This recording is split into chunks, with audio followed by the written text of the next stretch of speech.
Boa tarde, pessoal. Estou aqui retomando hoje mais um trecho do nosso Fahrenheit 451. Nos dois encontros que nós fizemos com o Fahrenheit 451, no primeiro nós vimos o prefácio do livro, não no seu conjunto inteiro, né? Não no seu todo, até mesmo porque, como eu disse, eu não queria que nós antecipássemos determinadas visões sobre o livro, tomando por base só o prefácio, mas que a gente tomasse conta do livro realmente através da leitura. Mas o prefácio foi bom para a gente se situar sobre o livro e sobre a sua abrangência, o seu alcance. E aí, no segundo momento, sobre Fahrenheit 451, do Ray Bradbury, nós entramos na primeira parte, a lareira e a salamandra. E naquele momento, né, do início, que foi o último vídeo sobre Fahrenheit 451, nós vimos ali o cenário que constrói, né, o ambiente do livro. É uma cidade, né, que ela pode ser qualquer lugar, embora pareça uma cidade americana, em que as casas são à prova de fogo, em que as pessoas convivem em ambientes muito semelhantes. Há ainda bastante vegetação, mas a vegetação se concentra principalmente em gramas. E um dos elementos que nós conhecemos ainda no nosso mundo comum, no nosso mundo convencional, que são os bombeiros, né, que se vestem de vermelho, eles não são mais salvadores de vida, mas eles são ateadores de fogo. Ateiam fogo em livros. E na primeira cena logo, a gente observa eles reunidos, agrupados, usando lança-chamas em livros e rindo, né, com tudo aquilo sendo queimado, porque aquilo que era queimado representa o pensamento. Em seguida, nós conhecemos o nosso principal personagem do livro, Montag, que encontra-se com a personagem feminina principal, que é a Clarice. Os dois caminham, né, de uma estação de trem até próximo de casa, e a Clarice provoca-o de diversas maneiras, né? Provoca-o ao perguntar se o Montag queimava os livros, lia os livros que queimava, né? Provoca-o ao perguntar se ele é feliz e, claro, provoca-o também sem nenhuma pergunta, porque ele sente o cheiro, porque ele vê o modo de se articular diferente dela, porque ele descobre que ela anda à noite, porque ele descobre que a sua família se senta para conversar, porque ele percebe que a casa dela não é igual às outras, além de tudo é muito iluminada. E todas essas provocações, todas essas situações que ele observa a Clarice, deixa-o muito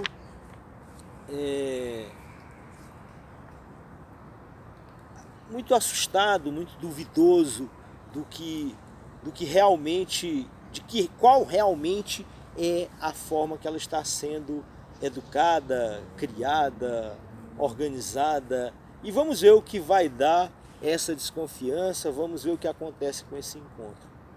Então, ela se despede dele com essa pergunta, né? Você é feliz? E aí ele vai continuar. Feliz? Isso ele está sozinho, diz para ele mesmo. Feliz?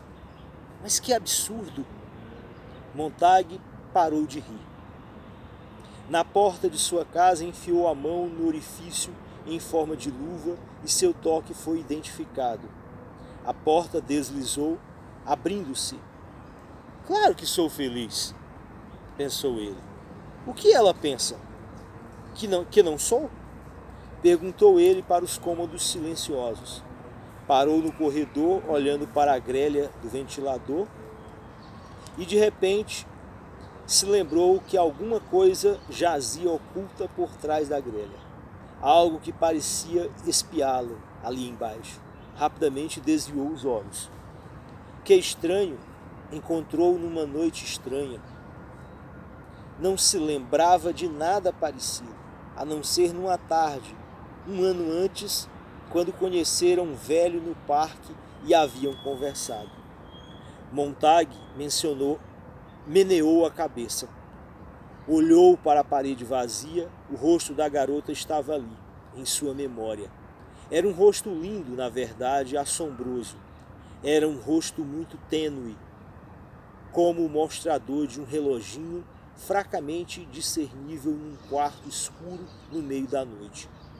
Quando se acorda para olhar as horas e se vê o relógio dizendo a hora, o minuto e o segundo, com um silêncio branco e um brilho, todo certeza, e sabendo o que tinha a dizer sobre a noite que passa depressa rumo às novas escuridões, mas também rumo a um novo sol. O que? Perguntou Montag. Aquele outro eu, o idiota do subconsciente, que por vezes desatava a tagarelar, inteiramente independente da vontade, do hábito e da consciência. Lançou de novo o olhar à parede, como o rosto dela se parecia também com um espelho impossível, pois quantas pessoas seriam capazes de refletir a luz de outra? As pessoas quase sempre eram. Procurou uma comparação, encontrou-a em seu ofício. Achotes que ardiam até se extinguir. Quantas pessoas existiam cujos rostos eram capazes de captar e devolver a expressão de outra, seus pensamentos e receios mais íntimos. Que incrível poder de identificação tinha a garota. Era como o ansioso espectador de um teatro de marionetes, antecipando cada piscar de olhos, cada gesto de mãos, cada estalar de dedos, um instante antes de um movimento começar. Quanto tempo haviam caminhado juntos? 3 minutos? 5 minutos? No entanto, como aquele momento agora parecia longo. Que figura imensa era ela no palco diante dele. Que sombra projetava na parede o seu rosto esguio. Montag tinha a impressão de que, caso ele coçasse os olhos, ela talvez pestanejasse. E se os músculos de suas mandíbulas se tensionassem imperceptivelmente, ela bocejaria muito antes que ele o fizesse. Ora, pensou ele, agora que penso nisso, foi quase como se ela estivesse esperando por mim, ali na rua, naquela hora, tão tarde da noite. Então Montag aqui, sozinho com os seus botões, sozinho com o seu subconsciente, pensa no como a Clarice, como a garota Clarice mexeu com ele, a sua índole, com o seu pesar sobre as coisas. Montag abriu a porta do quarto. Foi como entrar na fria câmara mármore de um mausoléu depois que a lua se pôs. Escuridão total. Nem um traço do mundo prateado lá de fora. As janelas bem fechadas. A alcova era um mundo tumular onde nenhum som da grande cidade conseguia penetrar. O quarto não estava vazio. Montag se pôs a escutar. O delicado zumbido de um pernilongo dançando no ar, o murmúrio elétrico de uma vespa oculta em seu cálido ninho rosado. Pela sonoridade da música, ele quase conseguia acompanhar a melodia. Montag sentiu seu próprio sorriso escorregar, derreter-se, dobrar-se sobre si mesmo como uma película oleosa, como a substância de uma vela fantástica que estivesse queimando durante muito tempo, e agora demorasse e se apagasse. Escuridão. Não estava feliz, disse as palavras a si mesmo. Admitiu que este era o verdadeiro estado das coisas. Usava sua felicidade como uma máscara, e a garota fugira com ela pelo gramado, e não havia como ir bater à sua porta para pedi-la de volta. Sem acender a luz, imaginou como estaria o quarto. Sua mulher estirada na cama, descoberta e fria, como um corpo exposto na laje de um túmulo, os olhos presos no teto por fios invisíveis de aço imóveis, e nas orelhas as pequenas conchas, rádios firmemente ajustados e um oceano eletrônico de som, música e vozes. Música e vozes que chegavam, que vinham dar à praia de sua mente vigilante. Na verdade, o quarto estava vazio. Toda noite as ondas chegavam e a levavam em suas grandes marés de som, fazendo-a boiar. Os olhos estatelados rumo à manhã. Nos últimos 2 anos não houvera uma única noite em que Mildred não tivesse nadado naquele mar, não tivesse mergulhado nele alegremente pela 3ª vez. O quarto estava frio, mas mesmo assim ele se sentia impossibilitado de respirar. Não queria correr as cortinas para abrir as portas do balcão, porque não queria que o luar entrasse no quarto. Assim como a sensação de um homem condenado a morrer na próxima hora por falta de ar, tateou o caminho até sua cama vaga, independente e por isso fria. Um segundo antes de seu pé bater no objeto no chão, ele percebeu que o iria fazer. A sensação não era diferente da que havia experimentado antes de dobrar a esquina e quase derrubar a garota. Seu pé, enviando vibrações à frente, captou ecos da pequena barreira em seu caminho assim que se lançou adiante. Chutado pelo pé, o objeto produziu um tinido surdo e deslizou para a escuridão. Montague se empertigou e ficou à escuta da pessoa na cama escura na noite inteiramente opaca. A exalação das narinas era tão tênue que agitava apenas as franjas mais distantes da vida. Uma pequena folha, uma pluma preta, um solitário fio de cabelo. Ele ainda não queria a luz lá de fora. Tirou do bolso o acendedor, sentiu a salamandra gravada no disco de prata, acionou-o. 2 pedras da lua olharam para ele, à luz de sua pequena chama manual, 2 pálidas pedras da lua enterradas num regato de água clara sobre o qual a vida do mundo corria sem tocá-las. Mildred, exclamou ele. O rosto dela era como uma ilha coberta de neve na qual talvez chovesse, mas que não sentia nenhuma chuva. Uma ilha sobre a qual nuvens poderiam passar suas sombras, o que não seria percebido absolutamente. Havia somente o canto das pequenas vespas enfiadas em suas orelhas. Os olhos estavam vítreos e o hálito entrava e saía, leve e frágil, para dentro e para fora de suas narinas, sem que ela se preocupasse se entrava ou saía, se saía ou entrava. O objeto em que ele havia tropeçado agora refletia debaixo da beirada,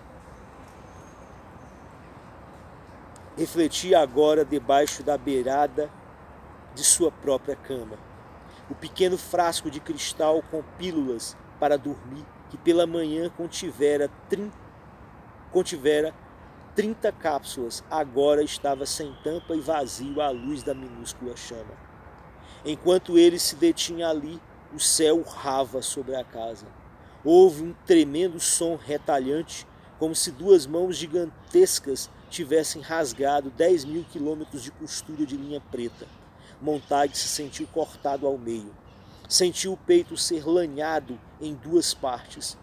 Os bombardeiros a jato passando. 1, 2, 6 deles, 9 deles, 12 deles, um e mais um, e ainda outro e mais outro se encarregavam de gritar por ele.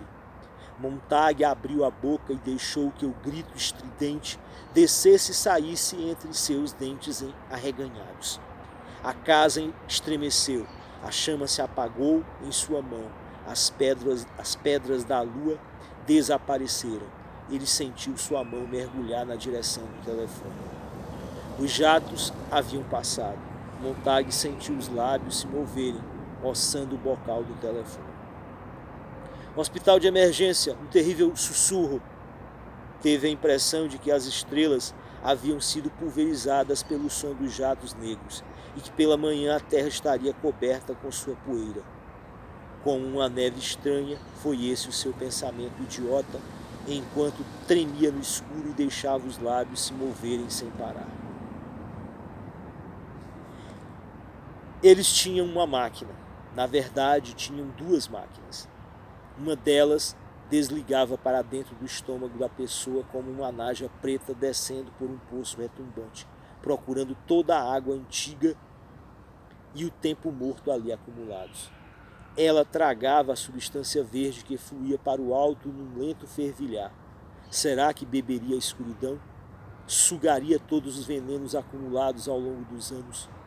Ela se alimentava em silêncio como um som ocasional de sufocação interna e busca cega. Tinha um olho. O operador impessoal da máquina, usando um capacete óptico especial, podia contemplar a alma da pessoa que ele estava drenando. Que via o olho. O operador não dizia. Ele via, mas não o que o olho via. A operação como um todo não era distinta da escavação de um canteiro no quintal. A mulher na cama não era mais que uma dura camada de mármore que eles tivessem atingido. Fosse como fosse, era preciso prosseguir, introduzir a broca mais fundo, desentupir o vazio, se é que tal coisa poderia ser sugada para fora no pulsar da serpente de sucção. O operador ficava em pé, fumando um cigarro. A outra máquina também estava funcionando. A outra máquina era operada por um sujeito igualmente impessoal, usando um jaleco marrom avermelhado à prova de manchas. Essa máquina drenava todo o sangue do corpo e o substituía por sangue e linfa frescos. É preciso limpá-los dos dois jeitos, disse o operador, em pé diante da mulher silenciosa. Não adianta nada limpar o estômago se o sangue não for trocado. Se essa coisa fica no sangue, o sangue bate no cérebro como uma marreta. Bum! 1, 2 mil vezes e o cérebro simplesmente desiste, deixa de funcionar. Pare com isso, disse Montag. Eu só estava falando, disse o operador. Vocês já acabaram? Perguntou Montag. Trancaram firmemente as máquinas. O Montag do Fahrenheit 451 chega em sua casa, né, ativa a porta eletrônica, ela se abre, ela fecha e ele entra num ambiente escuro, num ambiente que para ele há uma sensação de vazio. A mulher que está no quarto e que ele nem percebe que existe, que é a sua esposa, já está dormindo movida por comprimidos.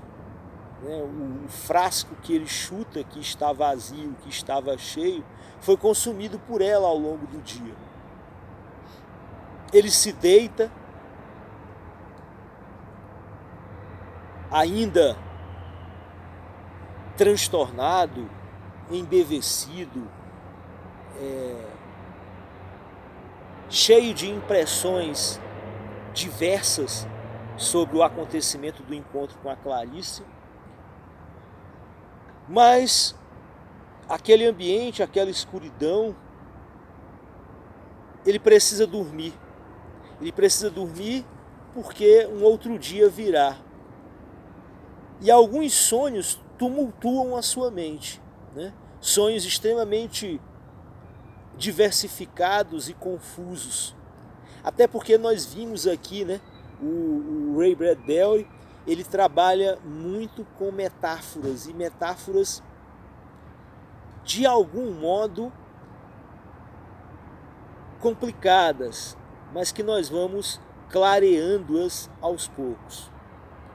E no momento em que ele faz isso, né, no momento em que as suas metáforas desenham os acontecimentos do sono do Montag, o Montag acorda sobressaltado e novamente se depara com o frasco no chão vazio, seco, e percebe que a sua esposa, na verdade, está ali intrépida, está ali congelada, está ali paralisada, talvez doente. E o seu primeiro ato é chamar socorro. O socorro vem em forma de dois médicos, né, daquela civilização, que usam máquinas para limpar o estômago de Mildred, que é a esposa do Montag. No entanto, no que eles tentam ressuscitá-la, né, tentam reanimá-la, né, um deles fuma, o outro simplesmente liga a máquina e deixa a máquina funcionar. Por algum instante ou por uma circunstância qualquer, que depois a gente pode pensar melhor sobre ela, aquela ação de limpar a sua esposa o estômago, de fumar ao mesmo tempo nesse ambiente que ali se tornou um ambiente hospitalar, o deixa extremamente incomodado, o deixa meio até enraivecido. Ele pede que tudo aquilo pare. E ele não sabe mais se o correto é o que está acontecendo ou se tudo aquilo é errado. Bom, eu parei por aqui, né? Parei no momento em que ele solicita: parem o tratamento com a Mildred. Pessoal, iniciamos, nós temos muitas metáforas para dissolver, para reajuntar, para desembaralhar, né? O Fahrenheit, enquanto leitura, tem essas coisas, mas nós vamos decifrá-las. Agradeço a vocês as novas inscrições, espero que estejam chegando e se envolvam com as obras. Que bom que vocês estão aqui. Agradeço a vocês que já estão comigo, já há esses 16, 17 vídeos. E sigamos. Curtam, compartilhem, se inscrevam e nos encontramos no próximo vídeo. Um abraço, pessoal.